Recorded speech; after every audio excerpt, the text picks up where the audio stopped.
आप देख रहे हैं मिरर मीडिया। स्वागत है खबर अब तक में। चलिए नजर डालते हैं आज की सुर्खियों की ओर।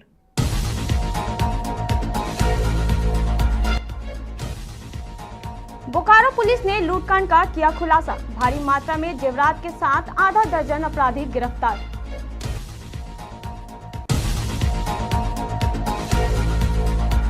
राष्ट्रपति से सम्मानित बेटी आज ढो रही ईंटें। झारखंड की बेरोजगारी की दिखी भयावह हकीकत।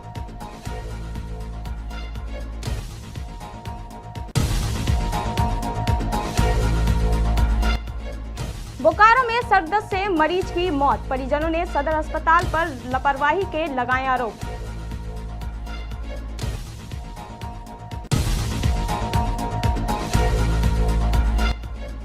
चंद्रपुरा थर्मल प्लांट के वरीय महाप्रबंधक के साथ मारपीट। इकरारनामा लिखकर आरोपी ने मांगी माफी।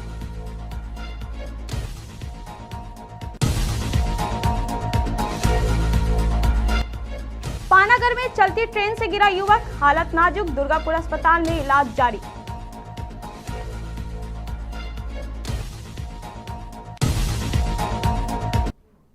खबरें विस्तार से। बोकारो पुलिस ने नावाडी थाना क्षेत्र में हुए चर्चित लूटकांड का सफल उद्भेदन किया है। इस मामले में पुलिस ने 5 कुख्यात अपराधियों समेत एक ज्वेलर्स दुकानदार को भी गिरफ्तार किया है। इनके पास से 4 हथियार, कारतूस और लूटे गए सोना चांदी समेत अन्य सामान बरामद किए गए हैं।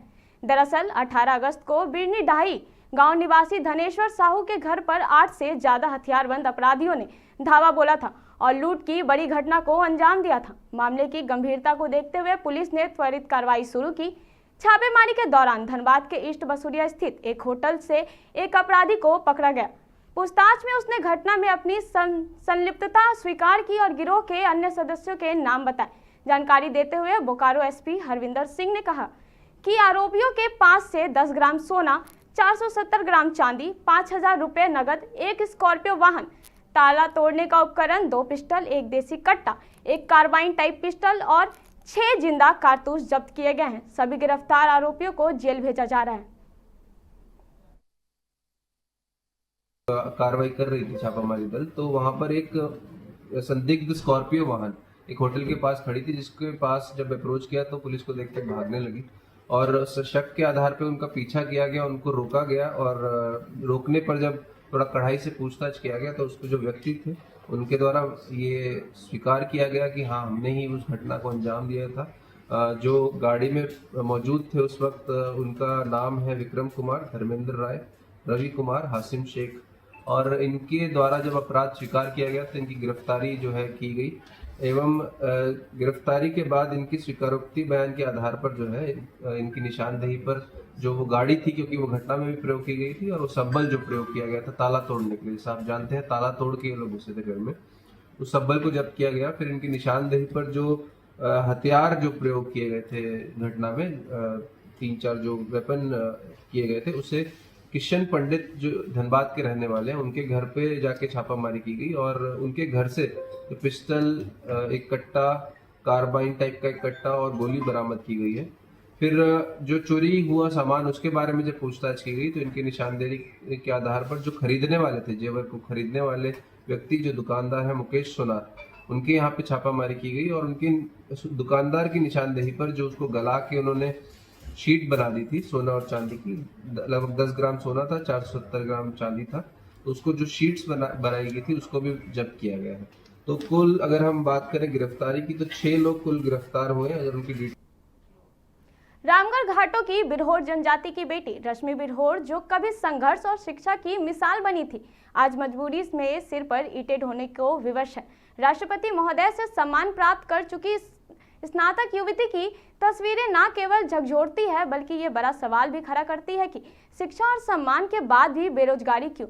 दरअसल साल 2024 में जब रश्मि बिरहोर ने स्नातक की पढ़ाई पूरी की थी तो ये सिर्फ उनकी व्यक्तिगत उपलब्धि नहीं थी बल्कि पूरे बिरहोर समाज के लिए ऐतिहासिक क्षण था। गरीबी और अभावों के बीच पढ़ाई कर ग्रेजुएट बनने वाली रश्मि को राष्ट्रपति महोदय ने भी सम्मानित किया था, लेकिन आज वही रश्मि ईंटें भट्टे और मजदूरी करने को मजबूर है। ये तस्वीर झारखंड की शिक्षा व्यवस्था और रोजगार नीतियों पर गहरे सवाल खड़े करती है।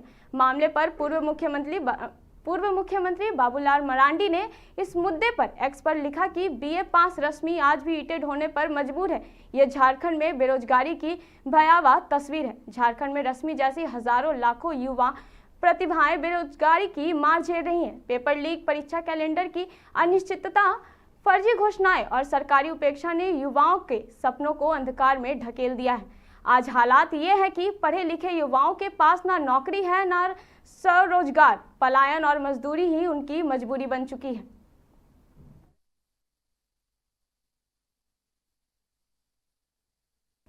सदर अस्पताल बोकारो में सर्पदंश के बाद भर्ती मरीज की मौत के बाद परिजनों ने अस्पताल पर इलाज में लापरवाही का आरोप लगाया।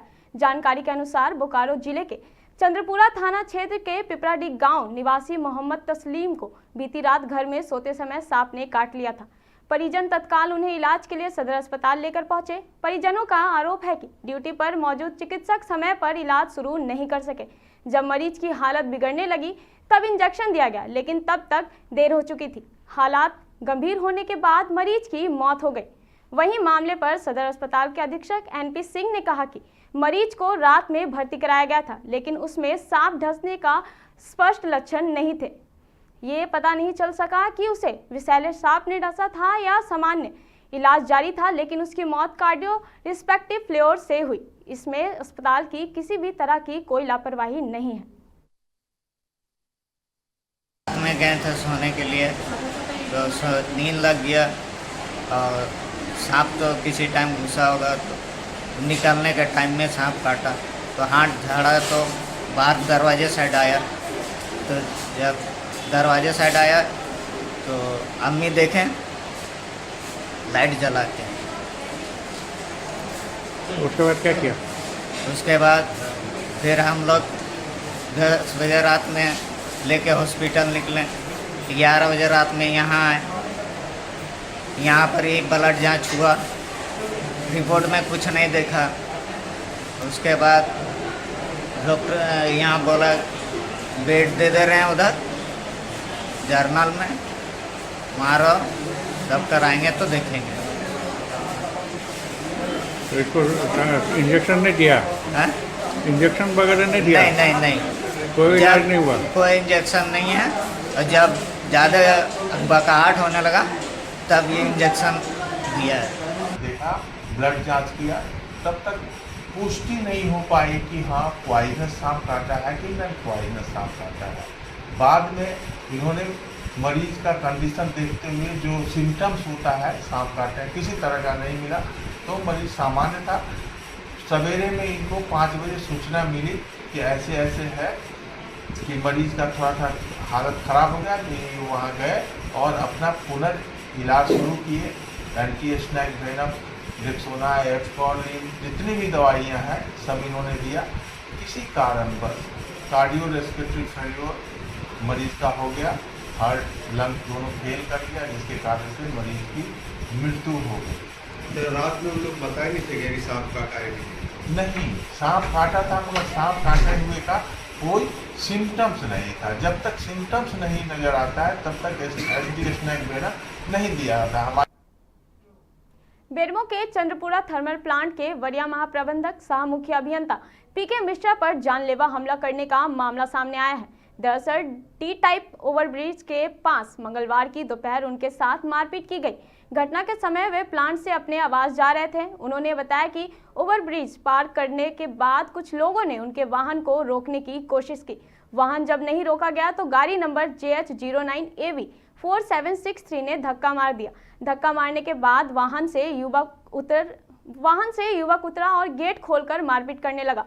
मारने के दौरान उनके कपड़े को भी फाड़ दिया गया। घटना की खबर पर थाना प्रभारी अजय कुमार सिंह को दी गई। पुलिस ने दोनों गाड़ियों को जब्त कर लिया है।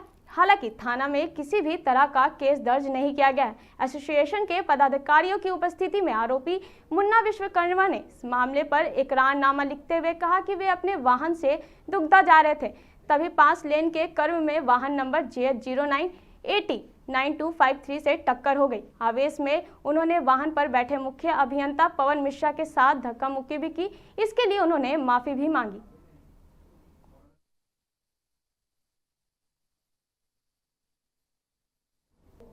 पानागढ़ स्टेशन के पास चलती ट्रेन से गिरने से एक युवक गंभीर रूप से घायल हो गया। ये घटना रेलवे फाटक संख्या 102 के पास हुई। स्थानीय लोगों ने घटना की सूचना तुरंत रेलवे पुलिस को दी। सूचना मिलते ही पानागढ़ आरपीएफ चौकी के अधिकारी मौके पर पहुंचे और घायल युवक को पहले रेलवे अस्पताल फिर पानागढ़ प्रखंड प्राथमिक स्वास्थ्य केंद्र ले जाया गया। वहां प्राथमिक उपचार के दौरान उसकी हालत बिगड़ने पर उसे दुर्गापुर उप जिला अस्पताल रेफर कर दिया गया। आरपीएफ अधिकारियों ने बताया कि अब तक ये स्पष्ट नहीं हो पाया कि युवक किस ट्रेन से गिरा था। हालांकि घायल युवक आसनसोल का रहने वाला बताया जा रहा है। उसका नाम अभी सही तरीके से सामने नहीं आया है। फिलहाल मामले की जांच जारी है। কন্ডিশনে ওনাকে রেলওয়ে পুলিশ নিয়ে এসেছিল পানাগড়ে রেল লাইনের কাছে কোথায় পড়েছিল,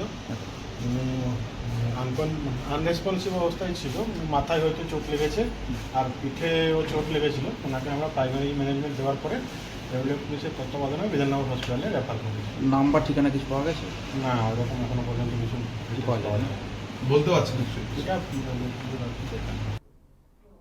अभी की खबरों में बस इतना ही। देखते रहे मिरर मीडिया।